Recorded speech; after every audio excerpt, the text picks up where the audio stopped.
कभी भारत की कल्पना कीजिए, एक इतना बड़ा, इतना विविध और इतना जीवंत देश। आखिर इसकी नींव किस चीज पर रखी गई है? आज हम उसी बुनियाद, उसी ब्लूप्रिंट को समझने वाले हैं। भारत का संविधान ये सिर्फ कानूनों की किताब नहीं है, बल्कि करोड़ों लोगों की उम्मीदों का दस्तावेज है। जैसा कि यहाँ लिखा है, ये मामला सिर्फ तारीखें याद करने का नहीं है। असल बात है उस सोच, उस पूरी प्रक्रिया को समझने की, जिसने आज के भारत की नींव रखी। तो चलिए कहानी की शुरुआत करते हैं, जहाँ से ये सब शुरू हुआ।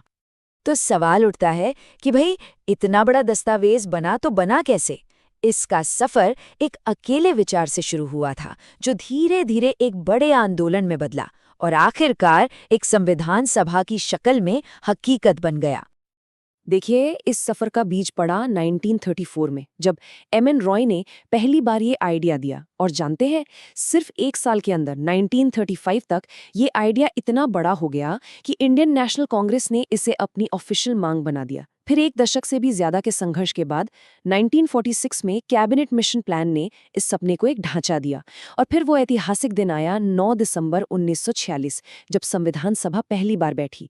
सालों की कड़ी मेहनत के बाद 26 नवंबर 1949 को हमारा संविधान अपनाया गया और आखिरकार 26 जनवरी 1950 को ये पूरी तरह से लागू हो गया। एक ऐसा दिन जिसे आज हम सब गणतंत्र दिवस के तौर पर मनाते हैं। इस पूरे ऐतिहासिक काम को करने में वक्त कितना लगा? 2 साल, 11 महीने और 18 दिन।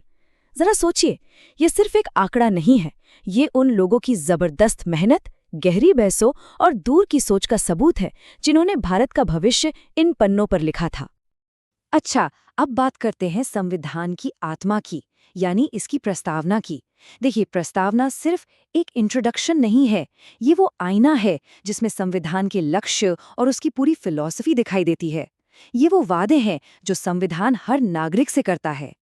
तो इस संविधान को अपनी ताकत मिलती कहाँ से है? इसका जवाब प्रस्तावना की पहली ही लाइन में छिपा है, हम भारत के लोग। बस यही कुछ शब्द ये साफ कर देते हैं कि सारी की सारी शक्ति का सोर्स भारत की जनता है। मतलब ये संविधान किसी राजा या बाहरी ताकत ने हमें नहीं दिया, बल्कि लोगों ने खुद को दिया है। प्रस्तावना में कुछ बहुत ही पावरफुल शब्द है। पहला है संप्रभु या सॉवरन। इसका सीधा सा मतलब है कि भारत अपने फैसले खुद लेगा, चाहे वो देश के अंदर का मामला हो या बाहर का। अब कोई भी बाहरी ताकत भारत को ये हुक्म नहीं दे सकती कि उसे क्या करना चाहिए और क्या नहीं।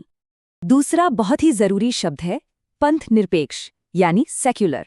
इसका मतलब सिर्फ ये नहीं है कि सरकार का अपना कोई धर्म नहीं होगा, बल्कि इसका मतलब ये है कि सरकार सभी धर्मों का बराबर सम्मान करेगी।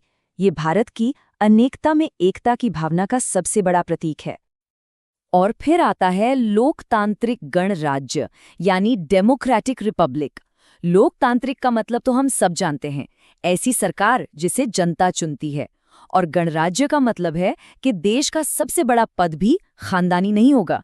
यहाँ कोई राजा या रानी नहीं होंगे, बल्कि एक चुने हुए राष्ट्रपति होंगे, जो भारत के किसी भी आम नागरिक में से हो सकते हैं। इन सिद्धांतों के साथ साथ प्रस्तावना 4 बड़े लक्ष्य भी सेट करती है, जो एक तरह से इस संविधान का मिशन स्टेटमेंट है। हर नागरिक के लिए न्याय, हर किसी को सोचने और जीने की स्वतंत्रता, कानून और मौकों की समानता, और सबसे ऊपर बंधुता, यानी भाईचारा, जो हर इंसान के सम्मान और देश की एकता को मजबूत करे। ये सिर्फ शब्द नहीं है, ये एक बेहतर भारत का वादा है। ठीक है, तो प्रस्तावना में बड़े बड़े आदर्श तो हैं, लेकिन उन्हें जमीन पर हकीकत कैसे बनाया जाए? इसका जवाब मिलता है मौलिक अधिकारों में। ये हर नागरिक की वो ढाल हैं जो सरकार की ताकत को कंट्रोल करती है और हर इंसान की गरिमा को बचाती है। तो आखिर ये ब्लूप्रिंट हर एक इंसान को क्या गारंटी देता है? ये हमें कुछ ऐसे बुनियादी अधिकार देता है जो हमारे लोकतंत्र की जान है। चलिए एक नज़र डालते हैं कि ये अधिकार कौन कौन से हैं। इन अधिकारों को मोटे तौर पर 6 कैटेगरीज में बांटा गया है। पहला, समानता का अधिकार, मतलब कानून की नज़र में सब बराबर। दूसरा, स्वतंत्रता का अधिकार, यानी बोलने, घूमने और अपनी जिंदगी जीने की आज़ादी। तीसरा, शोषण के विरुद्ध अधिकार, जो हर तरह के अन्याय से हमें बचाता है। चौथा, धर्म की स्वतंत्रता का अधिकार, अपनी आस्था को मानने की पूरी आज़ादी। पांचवा, सांस्कृतिक और शैक्षिक अधिकार, जो हमारी डाइवर्सिटी को प्रोटेक्ट करते हैं। और आखिर में सबसे जरूरी, संवैधानिक उपचारों का अधिकार। लेकिन इन सभी अधिकारों का क्या फायदा अगर इन्हें बचाने वाला कोई न हो?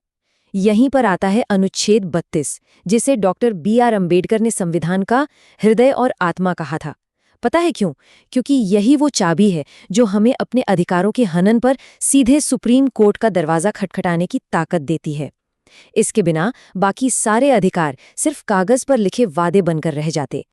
तो संविधान के वादों को लागू करने और देश को चलाने के लिए एक सिस्टम तो चाहिए। ये सिस्टम सरकार के 3 पिलर्स पर टिका है, जो एक इंजन की तरह देश को चलाते हैं। शासन का ये इंजन 3 मजबूत पिलर्स पर खड़ा है। पहला है विधायिका, यानी हमारी संसद, जिसका काम है देश के लिए कानून बनाना। दूसरा है कार्यपालिका, यानी सरकार, जो उन कानूनों को लागू करती है। और तीसरा है न्यायपालिका, यानी सुप्रीम कोर्ट और बाकी अदालतें, जो ये देखती हैं कि कानून संविधान के दायरे में है या नहीं। ये तीनों एक दूसरे पर नजर भी रखते हैं ताकि पावर बैलेंस बना रहे। हमारे संसदीय सिस्टम में एक बहुत ही खास सिद्धांत है, सामूहिक उत्तरदायित्व। इसका मतलब ये है कि पूरी की पूरी मंत्रिपरिषद एक टीम की तरह लोकसभा के प्रति जवाबदेह है। अगर सरकार के खिलाफ अविश्वास प्रस्ताव पास हो जाता है तो किसी एक मंत्री को नहीं, बल्कि पूरी सरकार को इस्तीफा देना पड़ता है। ये दिखाता है कि सरकार तभी तक पावर में रहती है जब तक उसे जनता के चुने हुए प्रतिनिधियों का भरोसा हासिल हो। और आखिर में ये समझना बहुत जरूरी है कि भारत का संविधान कोई पत्थर पर लिखी लकीर नहीं है। ये एक जीता जागता दस्तावेज है, एक लिविंग डॉक्यूमेंट जो समय के साथ बदलता है, विकसित होता है और समाज की नई जरूरतों के हिसाब से खुद को ढालता रहता है। तो 75 साल से भी ज्यादा का वक्त बीत चुका है और सवाल आज भी वही है। ये ऐतिहासिक ब्लूप्रिंट आज के बदलते हुए आधुनिक भारत को रास्ता कैसे दिखा रहा है? इसके वादे कहाँ तक पूरे हुए हैं और आज की चुनौतियों के लिए इसके क्या मायने हैं? ये सवाल सिर्फ नेताओं या जजों के लिए नहीं है, ये हम सब के लिए हैं। इस पर सोचना तो बनता है।